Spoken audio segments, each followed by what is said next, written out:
everyone, it's Sevi. Wuthering Waves just finished its CBT 2, and I got the exciting opportunity to work on a sponsored video for them to take a closer look at one of their characters. Jianxin immediately called out to me because her animations reminded me of airbenders from Avatar. I spent a bunch of time in Wuthering Waves trying her out, so I'll be walking you through what I've learned about her kit, waveband abilities, preferred equipment, and some team examples. Keep in mind that this is all info and gameplay from their CBT 2, so it's definitely possible that some of her features or potential equipment might be tweaked or changed in the game's final release. But if you like what you see of her here, maybe you can set your sights on her in the future. And if you want to be ready to play as soon as this game comes out, Wuthering Waves pre-registration begins for its official release. Feel free to use my link to secure your place. Now let's jump into it.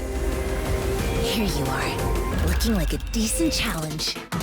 Jianxin is an arrow gauntlet user that has sustain and support capabilities while also dealing some damage. Jianxin's Forte circuit is the main source of her sustain capabilities, and it revolves around acquiring and consuming chi. When Jianxin's basic attack, skill, or intro skill hit opponents, she acquires chi, and you can see it accumulating in the bar above her HP. When her chi is full, you can hold the basic attack button in a very long heavy attack, which will cause her to consume the chi and create a shield. The shield she creates can have 4 different levels, and these levels depend on how much chi she consumed. If she didn't reach the first marker, this gives a rank 1 shield. If she does, she gains a rank 2 shield. The next marker gives a rank 3 shield, and she gains a rank 4 shield if she consumes all the chi. The health of Jianxin's shield scales on her attack stat, and the higher its rank, the higher it will scale. The shield will last 30 seconds and provide healing for the active character every 6 seconds, also scaling on Jianxin's attack stat. Getting Jianxin's rank 4 shield takes quite a bit of charging time, but there are at least some extra effects going on while she's charging. First of all, Jianxin is continuously dealing arrow damage around her as she charges, so it's at least not a total DPS loss. She'll also perform a stronger attack when she stops charging, with its strength dependent on how much chi she consumed. Then, while charging, her interruption resistance is greatly increased and damage taken is reduced by 50%. She already has the shield on while charging, as you can see by the shield bar on her HP bar. Then if she gets hit while charging, that shield will take the damage. And it looks like the damage taken will also be reduced from the final shield. I'm not sure if this is intentional, but it makes you want to avoid getting hit even while charging. Note though that this shield is not going to stop your character from getting staggered or interrupted. It's mainly there to tank damage. You still generally want to do perfect dodges in combat since that helps you recharge Concerto and Liberation energy, and it looks really cool. But shields are at least an extra layer of protection if you miss some dodges or hits. Anyway, let's move on to her other abilities. Her basic attacks look like some really cool airbending combos where she deals arrow damage. These aren't really that significant, but like other characters, you can use them to parry or counter certain enemy attacks. Then her skill is like an auto parry. Pressing it deals arrow damage, but holding it puts her in a sort of defensive stance. If an enemy hits her while she's in the stance, she won't take the damage and casts an arrow counter attack instead. She only stays in the stance for a few seconds though, so you want to use this right when an enemy is about to attack. Then Jianxin's Liberation ability is pretty straightforward, releasing an arrow vortex that can pull in and crowd control enemies while dealing continuous damage to them. If you're fighting a boss, this ability becomes less useful since they can't really be crowd control anyway, but they will still take the damage. For her intro skill, Jianxin will deal arrow damage and can launch light enemies into the air, temporarily disabling them. Then her outro skill gives a big boost to the next character's liberation damage for 14 seconds or until that character exits, so she can synergize well with DPSs that have strong liberation damage. However, it doesn't synergize as well with someone like Mortefi, since if you're going to swap off him after activating his liberation, which deals coordinated attacks, he loses the buff from exiting. As a little combo, I like to use her ult when her Concerto energy is ready to give her outro skill buff to the next unit while her vortex is doing its thing. So in summary, Jianxin is kind of an all-rounder support. She gives shielding, healing, buffing, crowd control, and extra ways to parry damage. These are all great abilities that her teammates can take advantage of while they dish out damage, but Jianxin can also be built to increase her damage too if you want to see more of her airbending moves. When it comes to leveling her abilities, I find her Forte circuit the one to prioritize since that's where her shielding and healing multipliers are. The rest are mainly for increasing her damage, so those can be leveled according to how much DPS you want to get from her.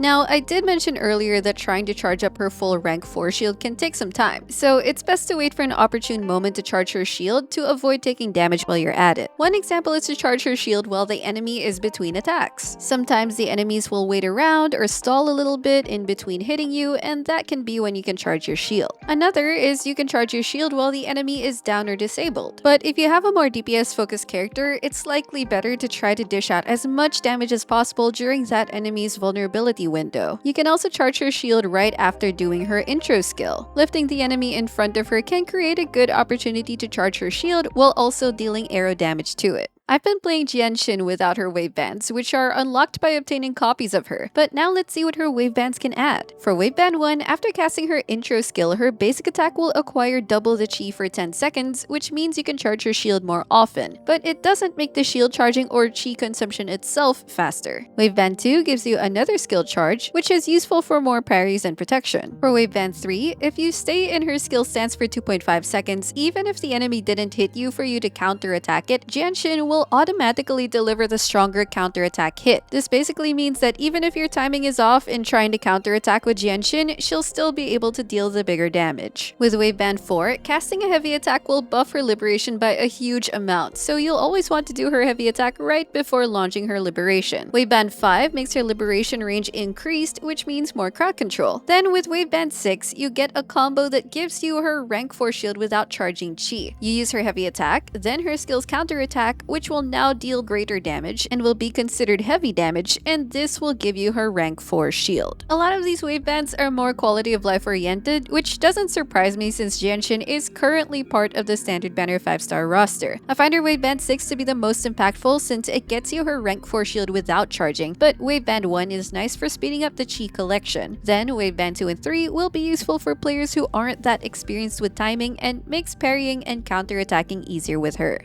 Next, let's go through some weapons that will suit her. Among 5 stars, there's the Abyss Surge's Gauntlet, which is the standard 5-star gauntlet, and it gives energy regen and buffs skill and basic attack damage. It also has the highest base stats. Since everything with Jianxin scales on attack, then having the high base attack and the attack percent substat really helps a lot. For 4 stars, there's the Hollow Mirage, which has an attack percent substat, and its passive boosts attack and defense after using Liberation. The stats are lost by taking damage, but if you swap out of her after using her Liberation, then she should be able to avoid that. There's also the Marcato, which has an ER substat, and it also gives Concerto energy when her skill is used. That basically means you can obtain her outro buff faster. Then there's the Stonerd, which is more DPS oriented with its crit rate substat, and it buffs Liberation damage. Among 3 stars, there's Gauntlets of the Night, which has a similar substat and passive as the Hollow Mirage, and there's the Originite, which is another DPS-oriented weapon with its crit damage substat, and it has some self-sustain on the passive. Out of these that can work with her, I would prioritize the Abyss Surges, the Hollow Mirage, the Marcato, and the Gauntlets of the Night. Next, let's look at the Echo stats and sets that you want to prioritize. As we saw, her multipliers are very streamlined towards attack scaling, so building more attack will increase her shield and healing as well as contribute towards her damage. You can also opt for energy regen stats or bonuses depending on how much you need her liberation, because for example in boss fights, it's not that necessary to crowd control them, but her liberation can be good for mob fights. Then if you want to get more damage out of her, you can invest in some crit stats plus arrow damage bonus, but that can come at the cost of some shield health and healing of course. As for the Echo set bonuses, if you're building her more as a support, then the Rejuvenating Glow is a good option, which gives healing bonus on its 2-piece, and on its 5-piece it does a team-wide attack buff when the user does their outro skill. There's also the Moonlit Clouds that gives energy regen on its 2-piece, and its 5-piece gives a bigger attack buff to the next resonator that swaps in upon the user doing their outro skill. There's also the Endless Resonance set, where its 2-piece gives attack to the user, and the 5-piece increases the user's attack over time, plus their outro skill damage bonus. This bonus can maximize her attack stat for a thicker shield, better healing, more damage, but the outro skill damage bonus is wasted on her since her outro doesn't deal any damage. Then for a more damage-oriented build, there's the Sierra Gale, whose 2-piece gives arrow damage, and the 5-piece buffs arrow damage even more after the user does their intro skill. So these are your set options, but of course, if you want more farming flexibility, you can always just aim for the 2-piece bonuses. Finally, let's take a brief look at team building. Jianxin can generally be used as a team sustain to help keep your squishier DPS characters safe. If emphasizing her support capabilities, you can comp her with DPSs that can deal a lot of damage with their liberations so that her outro skill gets some good mileage. Examples of these would be Rover and Chixia. But even if the DPS doesn't deal as much liberation damage, she's still a great unit to bring around if you need the extra layers of protection. For example, Jian is way more focused on heavy attack damage rather than liberation damage, but I still paired him with Jianxin because I appreciated the extra comfort. And I think she'll be regarded as a pretty comfortable unit in general. As for who you'll put in your third slot, that can depend more on who will complement your DPS better. For example, you can go for a buffer support, or a DPS that quick swaps with your second DPS, or a DPS that provides damage from off-field. Of course, you can make Jianxin the DPS herself, and then fill the other two slots with either buffers or off-field DPSs. Jianxin can also be a relatively more comfortable unit to try solo challenges with because she does have those extra sustain capabilities. But all in all, her kit and abilities seem quite solid for a standard 5-star character, and I think players will come to appreciate her relatively more comfortable gameplay. And that's going to be it for this overview of Jianxin. Let me know in the comments what you think of her, or what you're hoping to see of her when the Wuthering Waves game officially comes out. If you enjoyed this video, don't forget to leave a like, subscribe to my channel if you haven't already, and I will see you all soon.